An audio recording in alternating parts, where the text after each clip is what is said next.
Hey, here we are back with another Parent Pivot podcast. I'm Steve Cummings. And I'm Julia Cummings. And we're getting into the throngs of, summertime here. I don't know about y'all, but in Georgia, we just got back from a walk around our neighborhood. It's hot. It's hot. And humid. And there's thunderstorms. Yes. Anyway. And I'm so sorry that we didn't do a new podcast last week. We had. Here's why. This is leading us into. This is leading us into the podcast this week. Yeah. We had family here. Our oldest son, his 3 children, and pregnant wife, all here, along with our daughter and son-in-law and their baby, who live, of course, as we've said before, in our basement apartment. So there 6 adults, 4.5 kids. Yeah. Yes, of course. Yeah, no. How do you get half a kid? Well, they're pregnant with their 4th. Yeah. Anyway, so it was a lively week. It was a lot of fun. We had a great time, great family memories, memory makers, a lot of laughter. And we just kept kind of pushing on because I remember one day we went to the Atlanta Braves game, and it's the first game for the kids have ever been to, Major League Baseball, and they did great. Yeah. They had fun, and we got home, and I just wanted to take a nap. And my son looks at me and goes, "Dad, don't you have to mow the lawn?" And I'm thinking, are you kidding me? No. But it was with a wink, wink. Yeah. And I said, no, I'll do it another time. And he goes, no, Dad, wink, wink. Don't you need to mow the lawn? The kids have been asking about riding on your mower. Oh, yeah. You know what? I do need to mow the lawn. Yeah. We had a blast.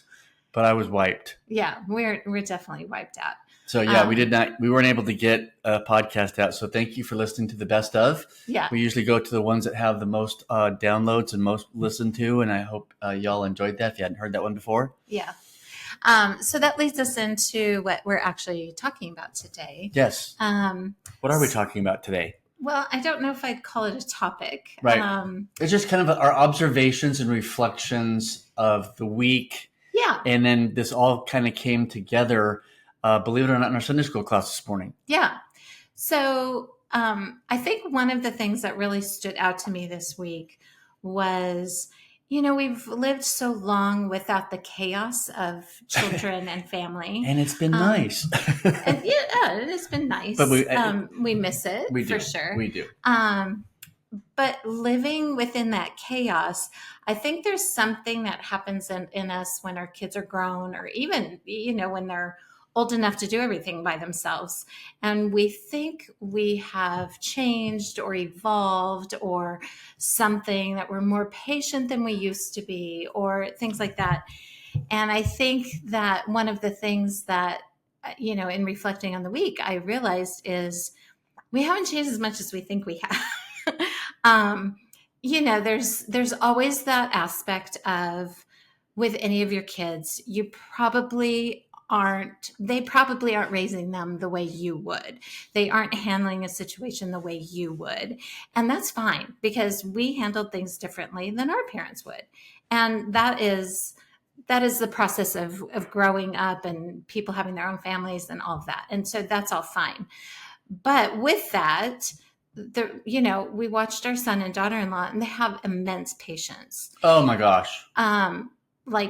Patience beyond belief, and patience that we did not have. Or do not have. I think that was the biggest thing, is the realization of, we're just not as patient. A lot of crying and screaming and breaking up things and trying to explain, and they're staying level like this. I'm going, oh my goodness. And Steve and I didn't do the greatest job at that. I mean, we weren't screamers or anything, but we were different. Anyway, all that to say, there is that realization that we have not come as far as we think we have.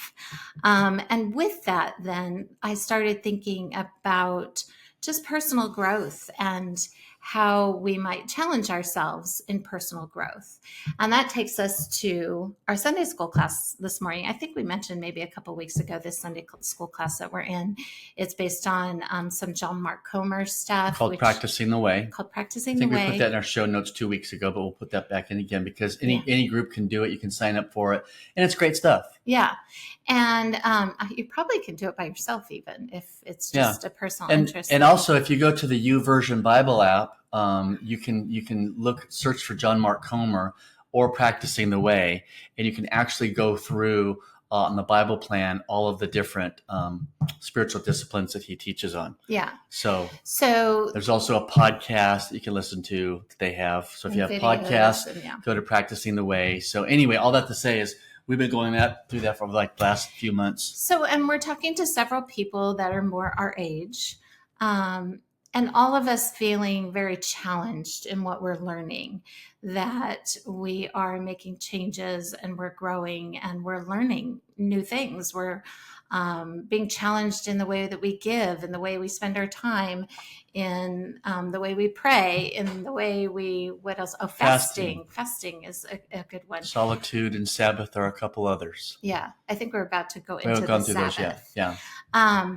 But in any case, I just thought, again, I go back to, we haven't changed as much as we think we have. And how do we be transformed into something different where perhaps some of that like lack of patience or whatever it is that you might struggle with doesn't rear its ugly head? How do we get to that place? And as I was sitting in this class today and we're having these discussions, I'm thinking, this is how we do it. This is how we get to the transformative place that we might want to be, where we are calmer, where we have more purpose, where we see things differently, where we have better perspective. Yeah, I think a lot of that too, as I hear you say that, and as I was sitting in class next to you, we learn to get our eyes off of ourselves. It's not about us. I think throughout our podcast history, as we're 2.5 years into this, it's always been taking care of you, where we've always been focused as parents. Focus on the kids, focus on the kids, focus on the kids. That's your number one priority. You want to raise kids. Now we're saying, okay, stop that. Right. And now pivot over here to a partner where that is like, hey, I've done my job. I've done all I can do to speak life and truth and values and morals and things into them. And if they catch them, great. And if they don't, you know what? They're adults. Right. I'm gonna mentor them. I'm gonna keep my mouth shut when they come, and all the things we've talked about. But now, like, the focus is now on me. How can I be the best version of me, even when the kids and grandkids come over for a week? Right. I found myself needing to make some adjustments and things. But again, it comes back to those disciplines can transform us, and so our hearts have been hungry for that. We're like going, yeah, we can be more generous with our time. We can be more generous with our giving. We've talked a lot about that over the last 4 weeks of generosity.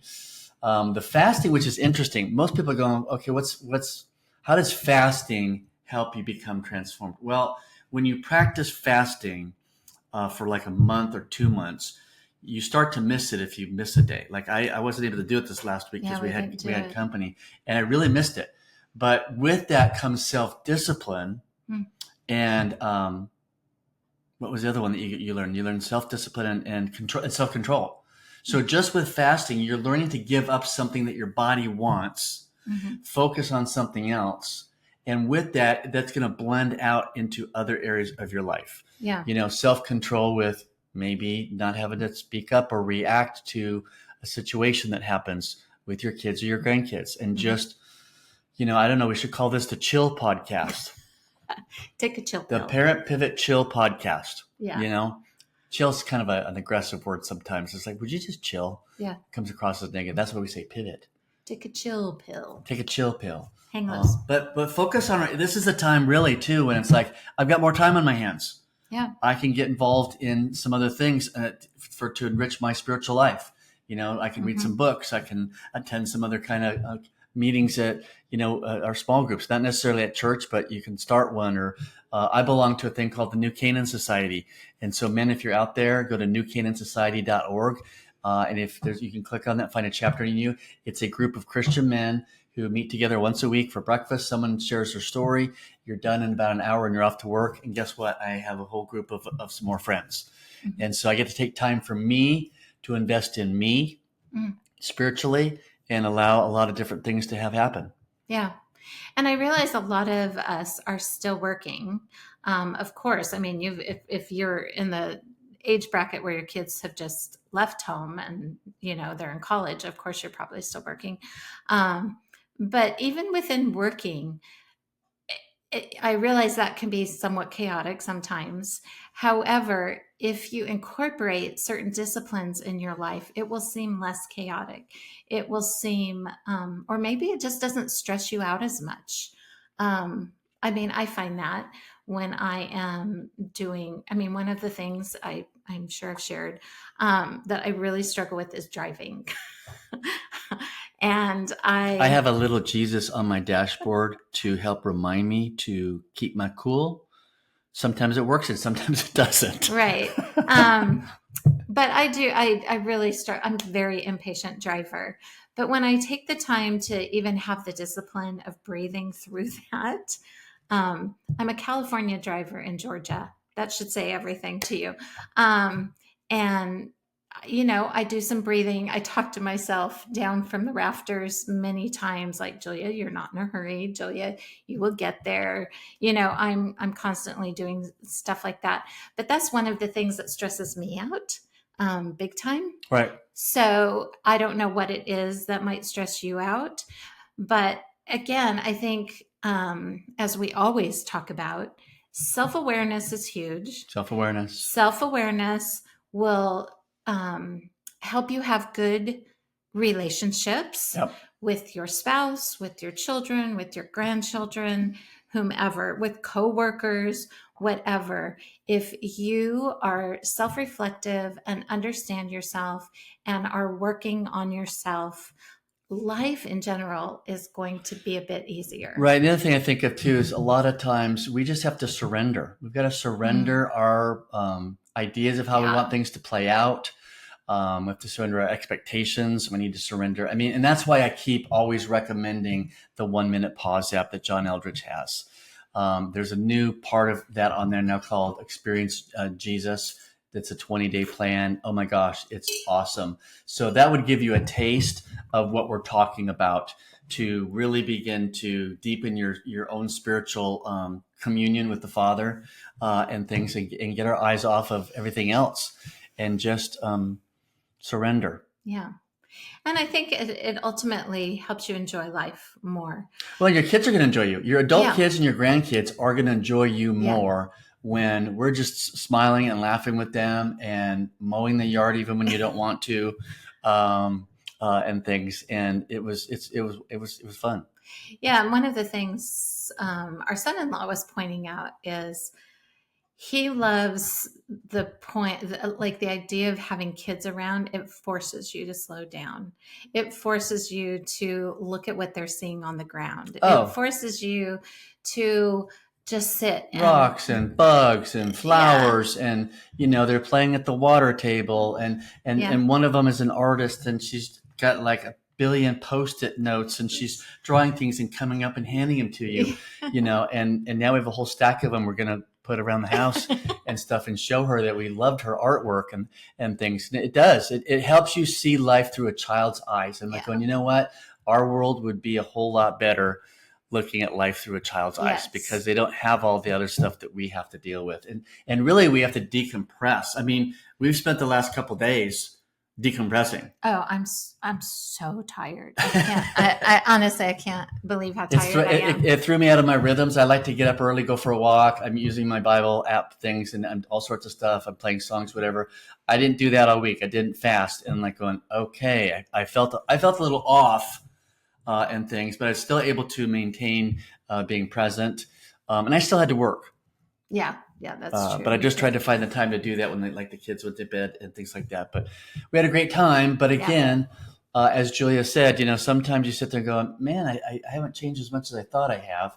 However, that's why we want to put an emphasis on this podcast to saying, hey, get after it. Get after a deeper sense of knowing your own heart. Practice these things that John Mark Comer is put on there on the Practicing the Way, and go through that. There's no hurry to do it. Learn more about fasting and generosity and Sabbath and solitude and prayer.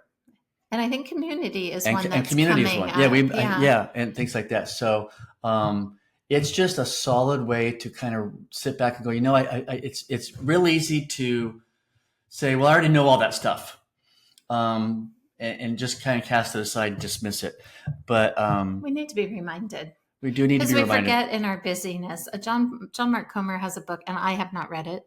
Have you read it? Yes, the Elimination of Hurry. That one. Yes. Yeah, I'm not a hurried kind of person. I avoid that hurry. Well, but here's the thing, though. Some people really do. Everything is off of our phones and internet and things like that. And when you go to John Eldredge's Experience Jesus part of the 1 Minute Pause app, he'll tell you our world right now is so different than when we raised our kids. Yeah. The internet came into being in like the 90s, and our kids were like, what, in and then fifth grade? We weren't really part of it. I mean, no, it took years for us. But now for all of us, it's like, the world's smaller. We can talk to people on the other side of the world and communicate with them, and you order from Amazon and later that afternoon it's sitting on your doorstep, and all that is the speed at which life is going. And we're bombarded with information.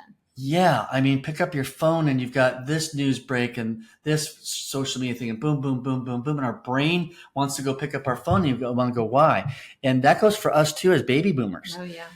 I found myself going, why do I need to pick up my phone? I don't need to look at anything, but my brain is trained to do that, and so really we're talking about coming to a halt. Mm-hmm. And spending some time doing some good things that will take your mind off of that, but also will, in the long term, put you in a better space to be the best version of you. Yeah. And your adult kids and your grandkids are gonna go, wow, I love being around Pop and Juju. And well, not your grandkids with us, but you know what I mean. And Grandma and Grandpa. Your adult kids are going to be amazed at, like, wow, what happened to Mom and Dad? I realize we're not just talking to boomers. There are plenty of millennials on here now who you're the generation where your kids are going off to college.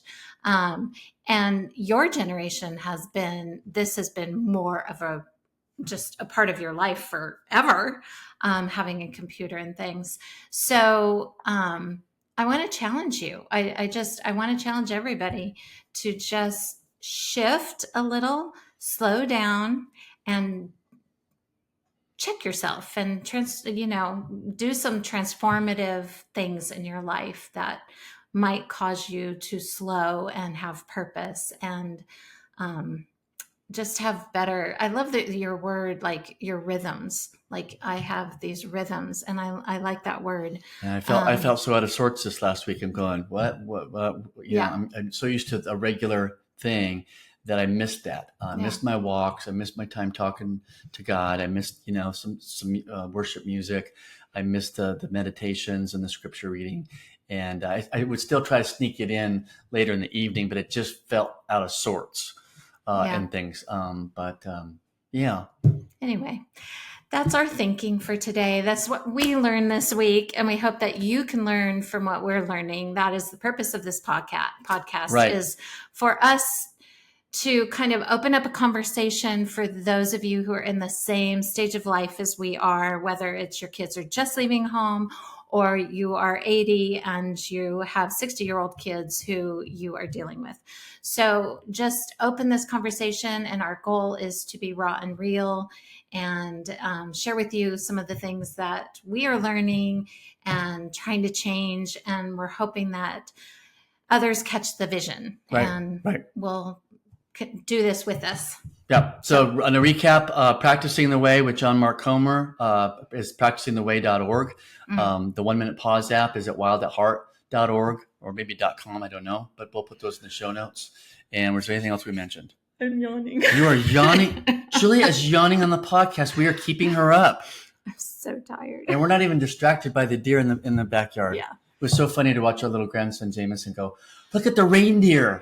Yeah, the reindeer. Never once did I correct him. I go, you're right. Let's look at the reindeer. It was fun watching the reindeer. But anyway, hey, thanks for joining us on the Parent Pivot podcast. We hope you're being ministered to. I hope things are challenging you, causing you to think a little differently, helping you in your pivot from being that parent to a good partner, building stronger, healthier relationships, which, by the way, I'll also put a link into our journal, our book at Amazon. We've dropped it down to $9.99, I believe.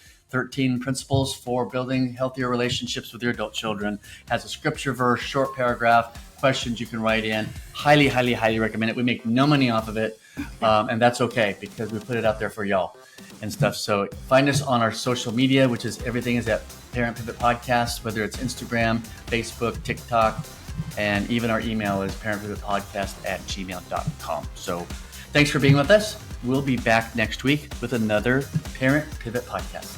Bye.